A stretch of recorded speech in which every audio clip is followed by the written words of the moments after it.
پاکستان کو قانونی نوٹس یا مراسلہ ارسال کر دیا ہے کہ 9 اگست کو اسمبلیاں تحلیل ہونے کے بعد 60 دن کے اندر الیکشن کی تاریخ دینا ان کی آئینی اور قانونی ذمہ داری ہے۔ Section 57 of the election act, article 48، 51، 52 اور 224 کو سامنے رکھتے ہوئے 60 دنوں کے اندر الیکشن کروانا الیکشن کمیشن کی آئینی اور قانونی ذمہ داری ہے۔ چاہے اسمبلیاں آپ نے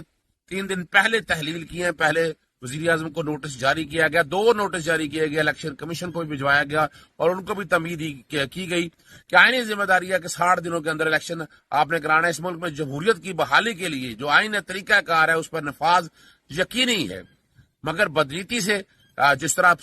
پنجاب کی اسمبلی، خیبر پختونخوا میں الیکشن نہیں کروائے گئے، 60 دنوں کے اندر 90 دنوں کے اندر الیکشن، جو کہ الیکشن وقت سے پہلے اسمبلیاں تحلیل کی گئی تھیں، لاہور ہائی کورٹ کا حکم، سپریم کورٹ کا حکم اور اس کے بعد بہت سے احکامات آئے مگر عمل درآمد نہیں ہوا، اور الٹیمیٹلی جو ہے بہانہ بنایا گیا کہ الیکشن اکٹھے کرانے ہیں، تو وہ وقت بھی گزر گیا، پھر بجٹ دستیابی نہیں تھی، اب تو بجٹ بھی دستیاب ہے، ہر چیز موجود ہے، اور صرف پاپولیشن سینسس کی بنیاد پر الیکشن کو آگے